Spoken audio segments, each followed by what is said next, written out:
Taiwan concerns about situation getting out of hand with China drills. Olympic medalist bags Taiwan's first ever Asian Games Judo gold. China's Xi seriously considering South Korea visit.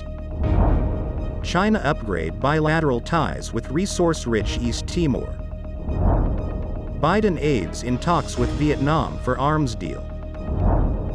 EU chief visiting Italian island hit by soaring migrant arrivals. Biden will travel to Michigan to join with UAW workers on strike.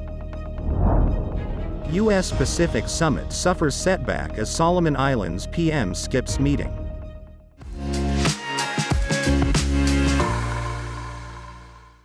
Hello, I'm Johnny. Thank you for joining us on Funday News. It's Monday, September 25th, and here are your top stories. Taiwan's defense minister said that last Saturday, the increased frequency of China's military activities around Taiwan recently has raised the risk of events getting out of hand and sparking an accidental clash. When asked about whether there was a risk of an accidental incident sparking a broader conflict, Minister Cho Kuk-jin said, "This is something we're very worried about." He added that warships from China's Southern and Eastern Theater Commands have been operating together off Taiwan's east coast. Chu noted that when the Shandong was out at sea, which Taiwan first reported on September 11, it was operating as the opposing force in the drills. Ministry spokesman Sun Li-fang added that China's Eastern Theater Command forces were the attacking force, simulating a battle scenario. Taiwan has frequently said that it would remain calm and not escalate the situation, but that it won't allow repeated provocations from China. Chu said, "The risks of activities involving aircraft, ships, and weapons will increase." Taiwanese Olympic judo medalist Yang Yong-wei won Taiwan's first gold medal at the Hangzhou Asian Games in China. Central News Agency reported that the 25-year-old Taiwanese judoka won gold after defeating Lee Han-rim of South Korea in the finals of the men's under 60-kilogram weight class, scoring the winning point with a shoulder throw just 30 seconds from the end of the bout. Yang's gold medal was not only Taiwan's first in Hangzhou this year, but also the first ever won by Taiwan in judo at Asian Games. Yang trying to throw that lovely CNA. Yes! Yep. The media said Yang, who will turn 26 on September 28, became a media sensation in Taiwan when he won the country's first ever Olympic judo silver medal in Tokyo in 2021. Local media gave him the moniker, Judo Heartthrob, for his looks and athletic prowess. In addition, Chen Xin-ya bagged Taiwan's first medal at the 19th Asian Games in Hangzhou, China, with a third-place finish in the women's Taekwondo individual Pumse event on Sunday. Her bronze is the first medal for Taiwan at this year's Asian Games.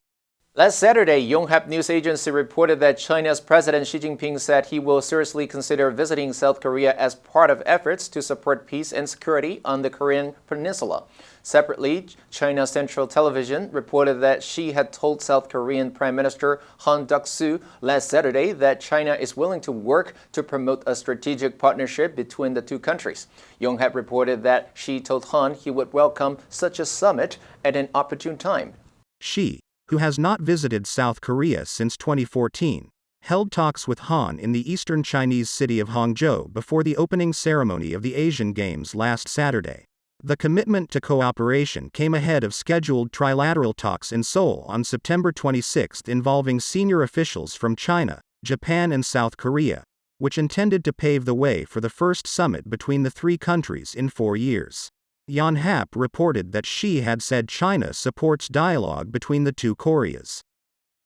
China and East Timor have upgraded bilateral ties to a comprehensive strategic partnership, potentially giving Beijing more influence in the region while satisfying the young half-island nation's desire for stronger ties with major economies.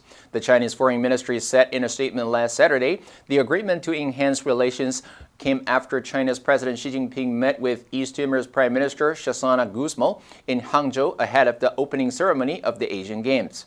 In a joint declaration, released on state-run China Central Television last Saturday, China said it would provide help for East Timor's economic and societal development.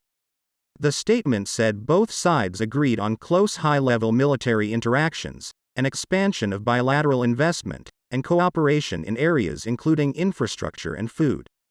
The two governments also said they would strengthen energy policy exchange and study possibilities for joint exploration for oil and gas.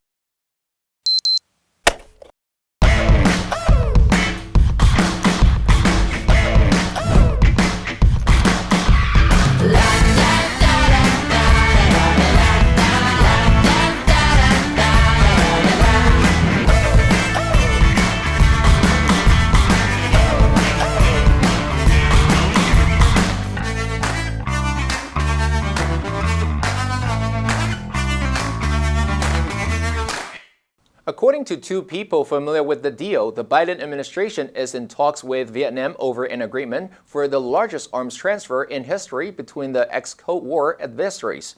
One of the people said the package, which could come together within the next year, could consummate the newly upgraded partnership between Washington and Hanoi with the sale of a fleet of American F-16 fighter jets as the Southeast Asian nation faces tensions with Beijing in the disputed South China Sea. Reuters said the deal is still in its early stages, with exact terms yet to be worked out, and may not come together.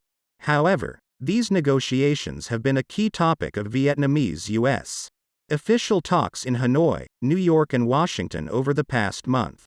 According to the other source, Washington is considering structuring special financing terms for the pricey equipment that could help cash-strapped Hanoi steer away from its traditional reliance on lower-cost, Russian-made arms.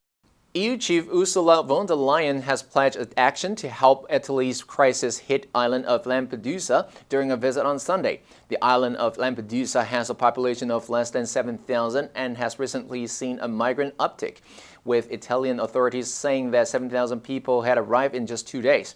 The Italian Prime Minister and EU chief met Sunday to offer a coordinated response by the Italian and European authorities.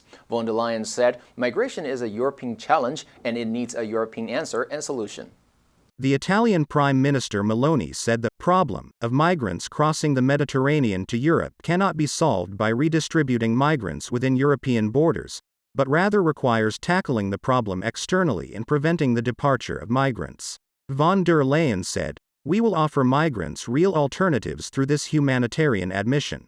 This is very important to break the vicious narrative of the smugglers. Many of the latest people to arrive have fled political instability in Tunisia."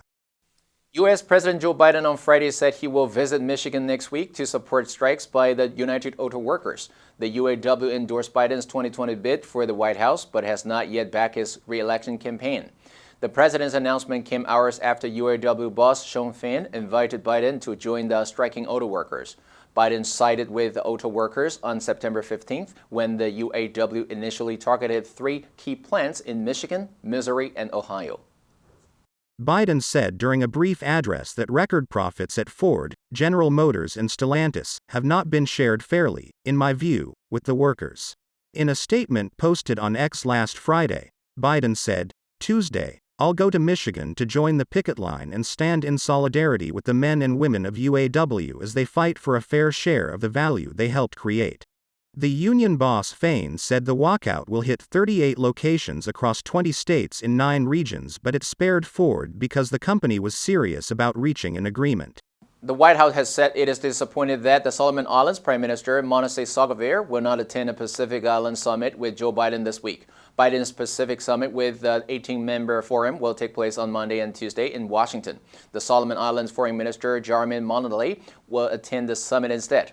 Sogavare said he reached an understanding with President Xi Jinping during a July visit to China for Solomon Islands to achieve development through China's policies. Sogavare used his speech to the United Nations General Assembly in New York last Friday to praise China's development cooperation as less restrictive, more responsive and aligned to our national needs, and said Beijing was its lead infrastructure partner. Separately, Vanuatu's Prime Minister, Sado Kilman, will also not attend the meeting, an official from his office said last Friday, because all Vanuatu government lawmakers needed to be in Parliament on Monday for a no-confidence vote. The answer for last Friday was C, unto, and would try to have and hold on to money better. Did you answer correctly? Now let's delve into the news of Olympic medalists winning Taiwan's first ever Asian Games Judo gold. Number 1, sensation. 引起轰动的人事物. The band became a sensation overnight. Number 2, heartthrob. 大众情人万人迷. He wanted to be considered as a serious actor, not just a heartthrob. Number 3, prowess. 造诣,高超的技艺,非凡的技能. He's always bragging about his prowess as a cricketer. Next, we have a multiple choice question for everyone to practice. Which answer would you choose? You can write your answer in the comment section. The correct answer will be announced tomorrow. And that's all for today's Funday News. Be sure to tune in to Funday News from Monday to Friday and click the link below to join Funday for free. I'm Johnny Wu, your host. I'll see you next time.